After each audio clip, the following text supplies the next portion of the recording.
it's how it happened. As I come church this morning, the father was celebrating. Then this Boko Haram come inside the church, blowing bomb, shooting aside. Then members of the church are running away.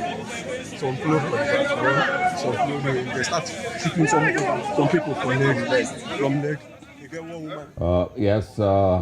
Of course, an eyewitness from the very, very sad incident yesterday. His name is Ogueze Victor, I beg your pardon.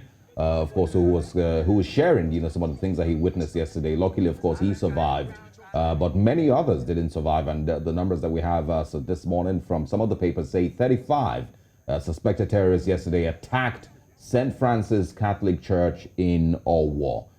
The headquarters of Owa local government area of Ondo State, killing many worshippers and injuring others. The PPRO of the Ondo State Police Command, Funmilayo Odulami, confirmed the development but said further details would be given late. According to him, all security apparatus were immediately put in place to restore calm to the area. An eyewitness, Ogueze Victor, told reporters that the assailants threw bombs while shooting at the same time. However, Ondo State Governor Rotimi Akeredolu has expressed deep sadness over what he calls an unprovoked attack and killing of innocent people of Owa worshipping at the St. Francis Catholic Church, Owa-luwa Street, while commiserating with the people in Owa, particularly families of those who lost their lives to this ugly and unfortunate attack. Governor Akeredolu said his government will commit every available resource to hunt down the assailants and make them pay. It is indeed a very sad one here, but we apologize. We are not able to show the videos as they are very graphic and very gory. Painful ones indeed. And we're going to be looking at this. Joe, I know that it's been a very tough weekend for all of us. I know that, in fact, showing up to work today must have been the hardest thing, but the work must go on. How did you find out about the details of this killing? Where were you? How did this impact you? How did this end your weekend and even start your week? Negative. It ended on a negative note, ended on a sad note.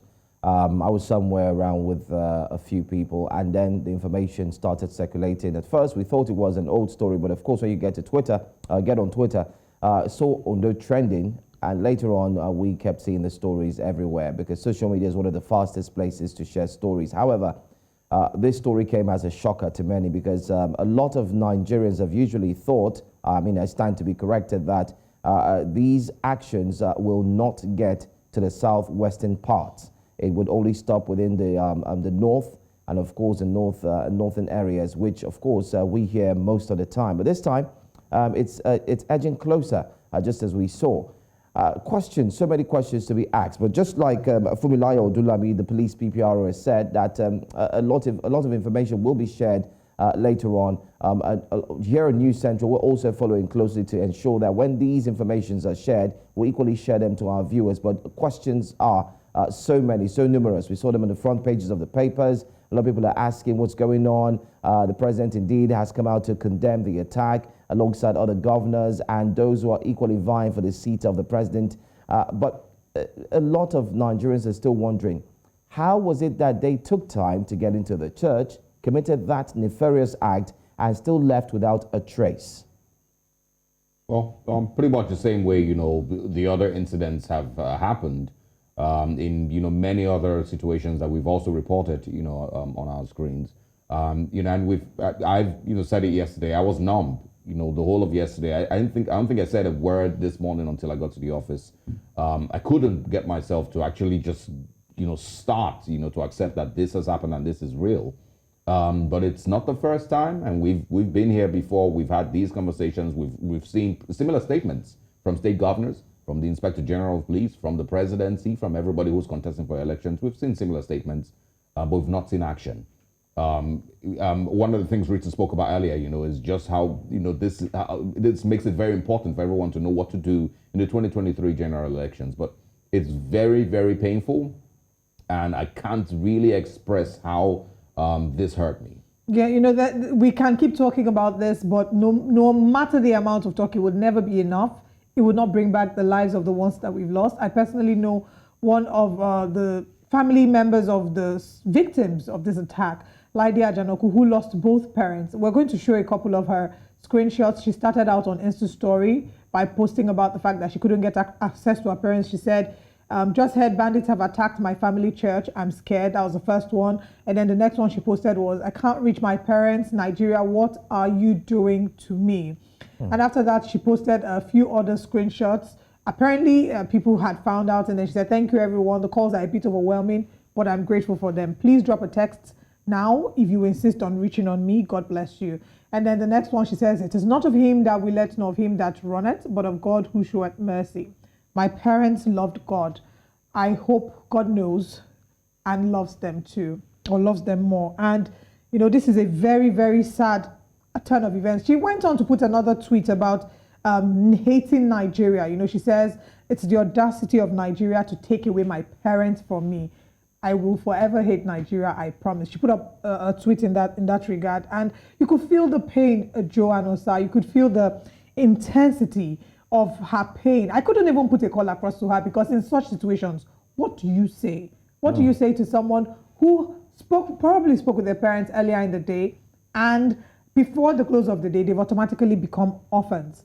And it's just the most heart-wrenching thing to imagine.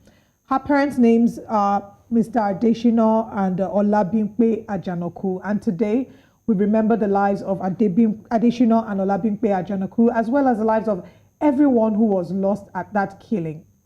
And I think at this point, we should, you know, we say pray for Nigeria. It's tough to be a Nigerian. It's tough. We hear of killings. The day before, it was in Abuja about a man who was killed for blasphemy, murdered for blasphemy. And then the day after, we're hearing Oyo. The question is, where next? Now is the time when it's tough to be a Nigerian. You can't blame anybody, because I'm referring to her last statement where she says she hates the country and all of that. You can't blame anybody.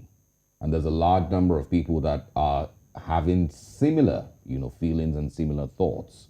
And you can't blame them, because the country failed these people in that church. They failed those family members. They failed Nigerians. The country has failed, you know, these has failed us. So let me just share, you know, why this happens. So when Deborah, if you remember, we spoke about Deborah here, when she was killed, nothing happened. People were arrested. You know, we had the audacity to even say that people were protesting the arrest of those people who were likely responsible for her death. The Nigerian police force came out to say that somebody, you know, who, you know, was very likely guilty had fled to Mali because he wasn't a Nigerian. They couldn't find him. When you give crime that audacity, it then would happen in Abuja and Lugbe, and we will move on. A couple of hours later, we're talking about something different. It gives the audacity to people to enter a church and kill many people. It can happen anywhere. It could be anybody. Because the government has given them the audacity to do it. I mean, imagine seeing your loved ones, Joe. I mean, nobody prays or hopes for this, but seeing your loved ones. And I was looking through social media and saw photos of smiling people from a church, and I imagine that it could be anybody. Yeah, there have been several talks, or rather reports, rumors, some people saying that this is an attack on the government of the state, because they have been very, very strong about their stance in regards saying no to open grazing, and you know, these sort of resurrected conversations about state policing. So that's what happened. Yeah, that's what happens when things like this happen. You start to hear a lot of people, speculations are coming forth. People are saying this is happening because of one or two reasons. But one thing we can do, of course, as a news channel, is let people know that they just need to take their time and wait. The good thing is, you guys made mention of it, that the PPRO for the police is indeed saying everyone should hold on. Investigations are indeed ongoing. But one sad truth that will ever remain in our hearts, especially for those who have been affected, like that friend of yours and many others who are not here to talk to us, is the fact that the church, or the place of worship, seems to be the safest place that anyone would love to go to. Why? Because it's peaceful, because it's calm. It's where people who are indeed ready to relax, not relax in the human sense, but to relax their minds and, of course, engage in worship. But right now, I can tell you for free, with all the tweets I saw on social media and what we're hearing now, a lot of people are asking, where do we run to? In our houses, we're scared. On the streets, we're worried. And now the only place where we go to get some form of respite, we're no longer safe. Thank you very much, Joe. We definitely will be following up with the updates of the story. Rather heart-wrenching one, but we must honor the lives of these people who have been lost, and it will be a shame if nothing is done. Their lives cannot go in vain.